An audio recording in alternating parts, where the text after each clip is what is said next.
welcome to KMTV. I'm Josie Hannett. Your top stories tonight. Elderly man in court after fatal Costa crash. Tons of teens arrested after temple trashing. And a sad little girl smiles again thanks to a kind stranger. But first this evening, tributes have been paid to Martin Cadman from Tunbridge Wells, who's believed to have died after going missing last week. The police called off the search for the missing engineer yesterday after a man's body was discovered in a wooded area of West Bromwich on Saturday. Although the death is not being treated as suspicious and the body is yet to be formally identified, it's believed to be that of the missing 33-year-old. Martin Cadman was last seen on Tuesday at around 10 to 6 when he left the Travelodge Hotel in Albury in the West Midlands. An 86-year-old man has appeared in court today following the death of a woman when his car crashed into a Costa Coffee on Christmas Eve. David Lord was summoned to Sevenoaks Magistrates Court this morning, charged with causing death by dangerous driving.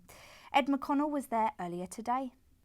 Here at Sevenoaks Magistrates Court, where today an 86-year-old man was charged with causing death by dangerous driving following a fatal crash in Westerham on Christmas Eve, which killed Valerie Deakin.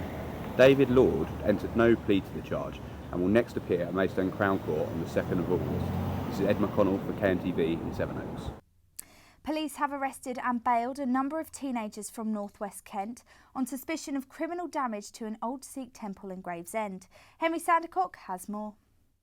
19 teenage boys between the ages of 14 and 16 have been arrested and bailed on suspicion of criminal damage at the former Gravesend Sikh temple just behind me.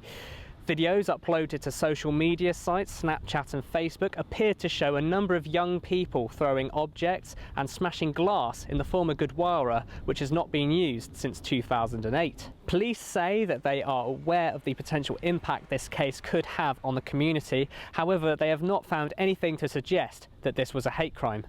This is Henry Sandercock for KMTV in Gravesend. A number of schools across Kent had their doors closed today as teachers staged a walkout in a disagreement with the government. Hundreds of members of the National Union of Teachers came out in force across Canterbury to highlight the importance of protecting funding for schools. I caught up with the protesters earlier today. No ifs, no buts, no education cuts. Thousands of Kent children were off school today as members of the National Union of Teachers went on strike.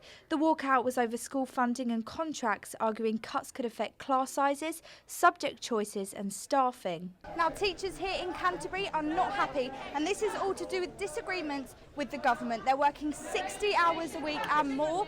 There's less funding, so less TAs are working, so children are getting less one-on-one sessions, something they say needs to change. I know there's teachers out there that are single parents, they're doing a job which they're barely capable of doing as well because of the workload, not because they're not capable, so it really impacts on them, and if we want just to make a stand to say enough's enough. Teachers are under a lot of stress.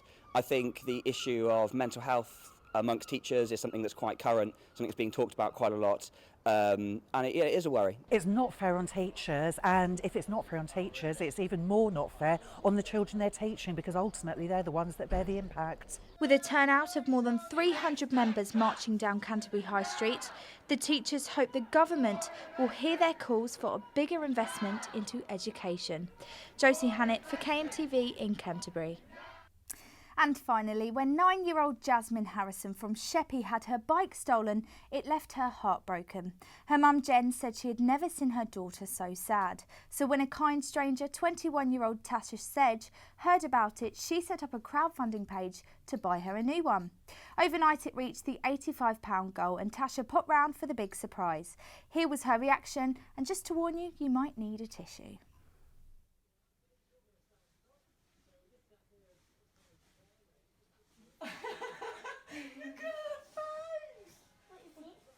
What's that? What is it? What's this? What is it? Huh? Oh. Stop, she's going to make Mummy cry. Jazz. Jazz. Oh, she's crying. Oh. Come, baby. Look, come see your new bike. Thank you so much. What a lovely story. Well, that's it from us this evening. We'll be back again tomorrow with the latest stories from across Kent. In the meantime, don't forget you can keep up to date by listening to KMFM or logging on to KentOnline.co.uk. Have a great evening from us. Good night.